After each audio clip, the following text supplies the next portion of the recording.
Oke, selamat pagi semuanya, anak-anak sekalian. Hari ini kita akan belajar dan melanjutkan materi yang sudah kita pelajari sebelumnya tentang pemantulan cahaya. Kalau kemarin cahaya dapat dipantulkan, sekarang masuk sifat cahaya baru, itu cahaya dapat dibelokkan atau dibiaskan, apa namanya. Eh, Langsung aja kita membahas tentang pembiasan. Nah, akan tetapi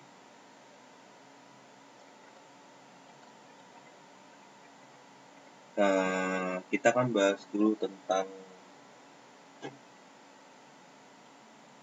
persamaan-persamaan yang berlaku di sini. Ada rumus kan di sini ya.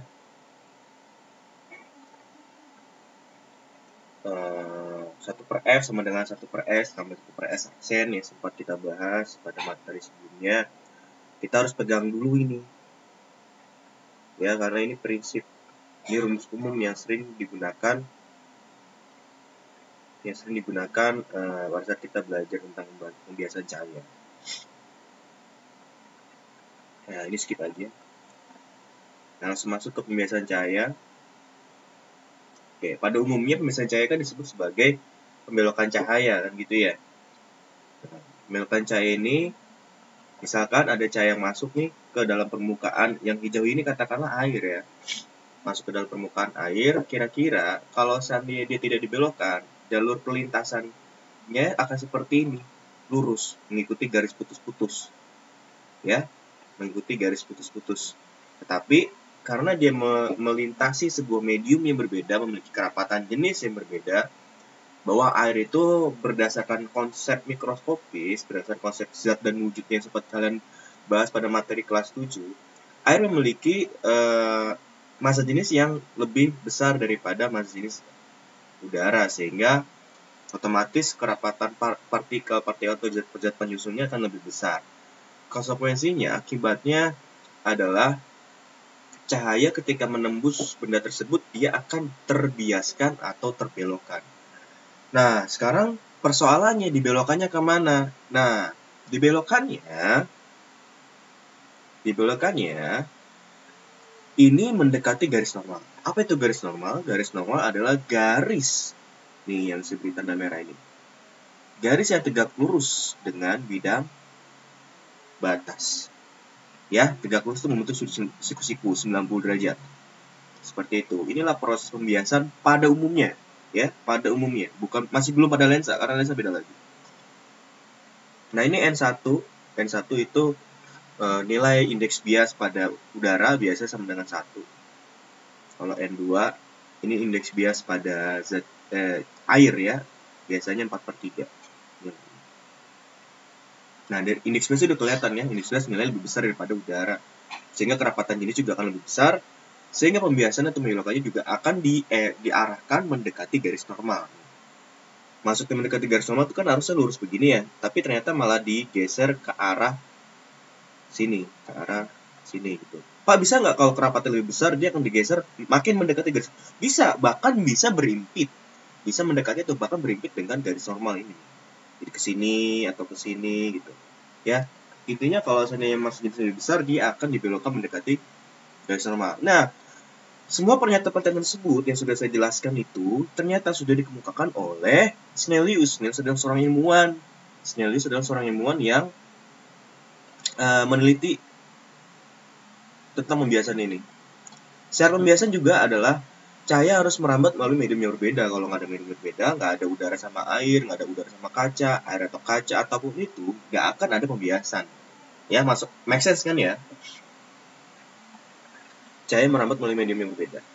Kemudian, hukum Snellius tentang pembiasan nih tadi saya ingin ungkapkan. Pertama, sinar datang dari normal dan sinar bias terletak pada satu bidang batas. Maksudnya apa sih? Sinar datang ini terdiri dari titik A sampai titik B. Ini sinar datang. Kemudian sinar bias itu ya, bukan sinar pantul lagi ya, bias. Sinar yang dibelokkan. Itu adalah dari titik B ke titik C. Kita lihat di sini ada pembelokan kan ya. Nah, semua garis itu bertumpu pada satu titik. Ya, garis normal, sinar datang, sinar bias bertumpu pada satu titik, dan titik tersebut berada pada satu bidang batas. Kemudian yang kedua, perbandingan antara sinus sudut. Nah, kamu akan mengenal istilah yang baru disebut sinus. Dan sinus sudut datang dan sinus sudut bias adalah tetap. Ini yang saya maksud. Nah, Pak, apa itu sinus? Nah, kita harus belajar sedikit matematika nih, pengetahuan tentang matematika. Jadi di matematika kamu akan mengenal istilah pemetaan, kamu akan mengenal istilah fungsi, kamu akan mengenal istilahnya ya fungsi.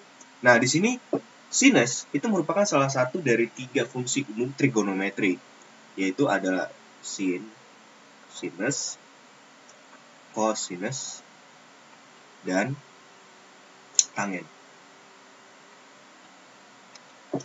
Maksudnya apa sih Pak? Maksudnya kita nggak usah terlalu dalam mempelajarinya, yang penting kita paham dulu bahwa kalau sinus 30 derajat, jadi kan sinus itu pasangannya derajat, makanya di sini adalah I. I itu apa sih Pak? I itu sudut yang terbentuk antara sinar datar dengan garis normal. R itu apa sih Pak? R itu adalah sudut yang terbentuk nih antara sinar bias dengan garis normal. Ya, jadi I sama R itu sudut. Jadi pasangan dari fungsi trigonometri adalah sudut. Dan kita harus tahu bahwa sinus 30 itu nilainya setengah. Itu sudah ketentuan dari sana. Kemudian cosinus 30 nilainya setengah akar 3. Tangen 30 itu nilainya sepertiga akar 3. Nah, itu 30. Bisa nggak Pak kalau lebih dari 30, 31, 32? Bisa. Tapi kita akan mengenal juga istilah yang namanya disebut sebagai sudut istimewa. Jadi tenang aja, untuk kali ini kita hanya menggunakan ragam sudut istimewa, itu adalah 30 derajat, dimulai dari 0, 30 derajat, 45, 60 derajat, dan 90 derajat. Nah, masing-masing nilai sudut ini untuk setiap sinus itu akan menunjukkan angka berbeda-beda. Kalau sinus 0, 0. Kalau sin 0, 0. Kalau sin 30, tadi setengah, ya kan? Kalau sinus 45, setengah akar 2. Kalau sinus 60, setengah akar 3. Kalau sinus 90, setengah akar 4. Setengah akar 4 berarti kan, akar 4 kan 2 ya. 2 kali setengah, 1. Ya gitulah, berarti 1 maksudnya. Seperti itu. Kita fokus sinus aja ya, karena di sini dipakai hanya sinus. Jadi perbedaan antara sinus sudut datang dan sinus sudut bias itu sama dengan 1. Bukan sama 1. Sama dengan konstanta yang tetap, nilainya tetap. Kemudian, yang ketiga, sinar datar melalui medium yang lebih rapat akan dibiaskan mendekati garis normal. Ya, seperti yang sudah saya jelaskan, masuk, dibelokinya mendekati garis normal. Bisa nggak sebaliknya? Datangnya dari sinar, kalau seandainya sinar datar yang melewati medium yang kurang rapat, akan sebaliknya. Dia akan dibiaskan justru menjauhi garis normal. Garis normal ya, set, yang harus begitu tapi mau menjauhi.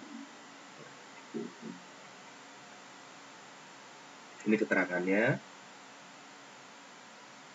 Oke, skip aja dia langsung. Nah, sekarang mulai masuk pembiasan cahaya pada lensa. Sebentar saya mau cek dulu, ada yang mau saya cek. Oh, ada.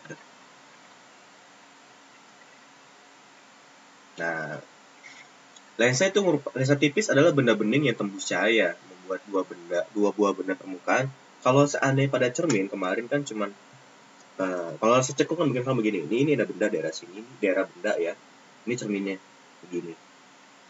Tapi kalau lensa cekung dia begini. Ini daerah bendanya. Jadi cuma ada satu sisi yang melengkung. Tapi kalau untuk lensa ada dua sisi melengkung. Pertama, kalau lensa cembung, dua sisinya cembung. Kalau lensa cekung, dua sisinya cekung. Gitu aja, simpel kan? Nah, ini keterangan-keterangannya, catatan yang perlu kita perhatikan, bahwa benda di depan lensa itu pasti nyata. Kalau benda di belakang lensa juga pasti nyata. Jadi misalkan di lensa cembung, kalau di sini ada posisi benda, kemudian di sini posisi bayangan, pasti bayangan yang di sini ini sifatnya nyata, bukan maya. Berarti kalau maya di mana Pak? Otomatis kalau maya posisinya juga berada pada sisi di mana tempat benda juga berada. Nah, harus ngerti loh. Makanya prinsipnya kemarin harus mengerti dulu tentang pemantulan cahaya. Kalau pemantulan cahaya kemarin masih bingung, ini apa lagi? Nah, ada 3 jenis, 3 bentuk dari lensa. Ini biconvex, artinya 2 sisinya cembung. Ini plan convex, plan itu artinya rata, atau cembung. Kemudian concave, convex, konkav. Konkav itu ada cekung. Jadi itu ada yang cembung, ada yang cekung. Selanjutnya, ini R1 maksudnya itu sisi dari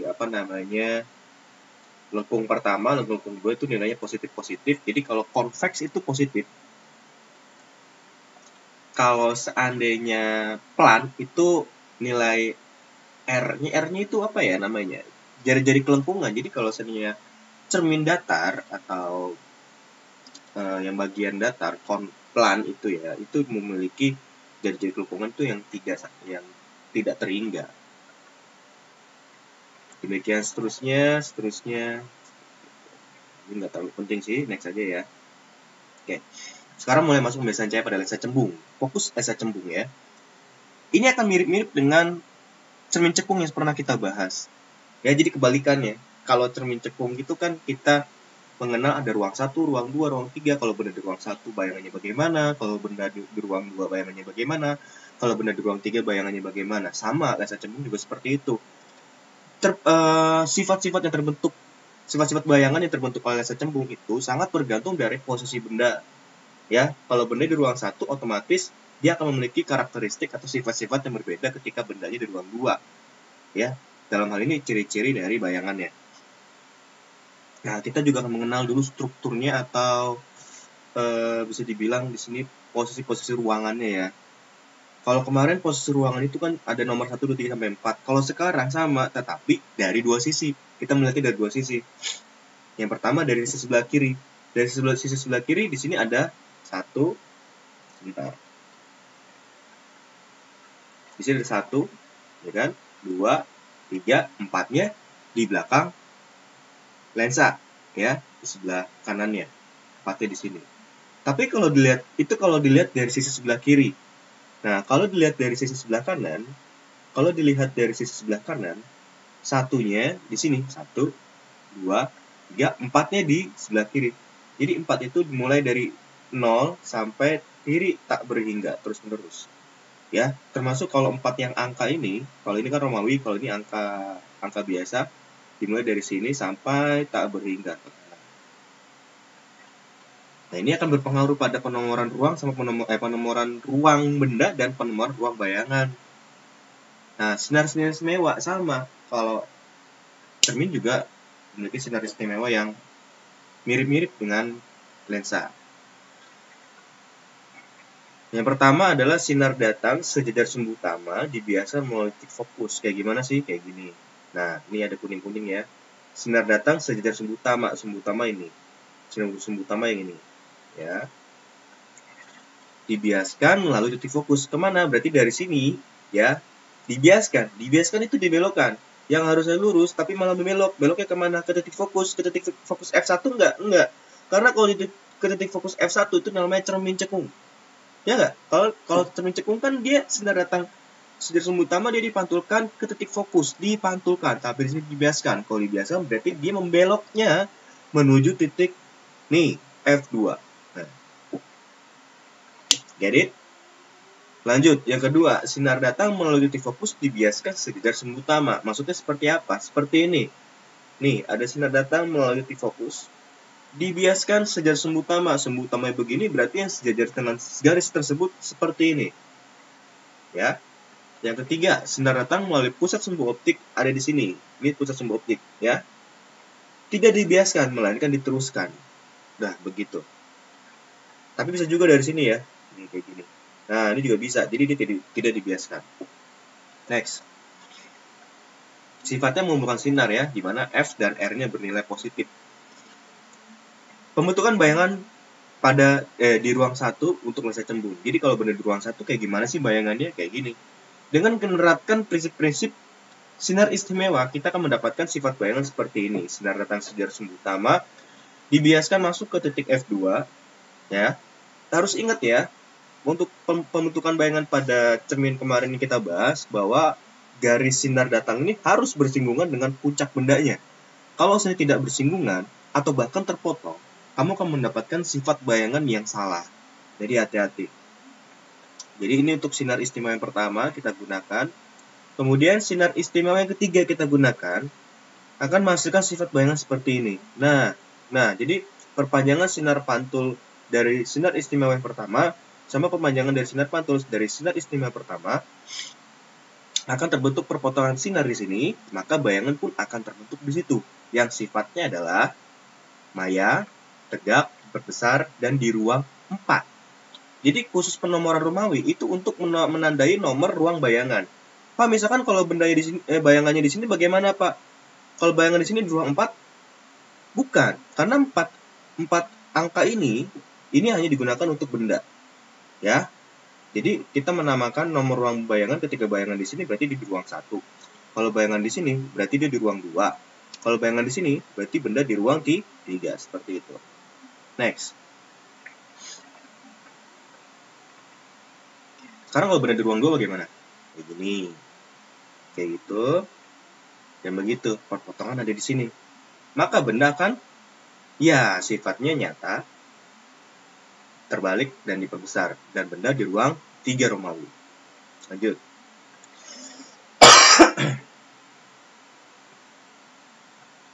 Kalau benda di ruang 3, nah, perpotongan ada di sini. Maka benda akan nyata, terbalik, dan diperkecil dan di ruang 2. Kalau tadi pada laser cembung, sekarang pada laser cekung. Nah ini mirip-mirip, sifat bayangannya kan bukan mirip lagi, sama ya, sama dengan sifat bayangan terbentuk pada cermin cembung. Jadi ada kayak apa ya, kemiripan-kemiripan gitu. Jadi untuk cermin cekung itu kemiripannya dengan laser cembung. Kalau cermin cembung itu kemiripannya dengan laser cekung. That's it. Terus bagaimana Pak untuk yang penomoran laser cekung? Kalau penomoran laser cekung ya, kalau penomoran laser cekung mau dimanapun dia selalu di ruang 4 bendanya. Jadi kalau benda di sini, itu bukan mengikuti angka Romawi ini, tapi mengikuti angka ini. Ini dimulai dari 0 sampai tan hingga. Selalu di ruang 4. Itu untuk laser cekung. Sinar-sinar istimewa seperti ini. Sinar datang, sedar sumbu utama dibiaskan seolah-olah dari titik fokus. Kayak gini. Seolah-olah ya, berarti masukin dari sini. Ke sini. Nah, begitu. Oke. Nah, kemudian yang kedua, sinar datang menuju titik fokus dibiaskan sedar sumbu utama. Sinar datang menuju titik fokus seperti ini. Ya, ini kan kalau diteruskan masuk ke F2. Dibiaskan sedar sumbu utama, berarti dia mendatar ke kanan. Nah, begitu. Yang ketiga, sama seperti pada pembiasan pada laser cembung, sinar datang melalui pusat sumbu optik, maksudnya ini titik O, tidak dibiaskan, melainkan diteruskan. Lurus aja, gitu ya. Langsung aja. Nah, itu untuk laser cekung, di mana pos bendanya dia akan hanya menciptakan satu sifat cahaya. Satu sifat bayangan. Di mana itu? Oke, gini. Misalkan ada benda di sini, kita gunakan sinar istimewa yang pertama, sinar datang sedar sumbu utama, dia akan dibiaskan seolah-olah dari titik F1. Seperti itu. Jadi memancar ke sini ya pembiasannya. Kalau laser laser cembung kan dia dari sini ke sini ke F2. Tapi kalau di sini dia seolah-olah dari F1 berarti memancar begitu ya. Kemudian kalau seandainya pakai sinar istimewa yang ketiga seperti ini. Pembentukan bayangan seperti apa Pak? Ini ada perpotongan di sini, maka sifat bayangannya, nah begitu. Dimanapun posisi bendanya, sifat bayangan juga akan selalu di sini, ya, yaitu sama. Apa itu? Maya, tegak, diperkecil, dan di ruang 1. Itu pembiasan cahaya pada laser cekung. Oke, saya kira pembahasan tentang pembiasan cahaya, mulai dari pembiasan cahaya pada dua medium yang berbeda, dan indeks pembiasan cahaya pada laser cembung dan pada laser cekung, saya kira sudah cukup. Apabila ada pertanyaan, silakan kalian isi di kolom komentar pada Google Classroom. Ya. Sekian, terima kasih, selamat belajar. jaga terus kesehatan, jaga terus kebersihan. Don't forget to always washing your hand, and sampai jumpa. Terima kasih.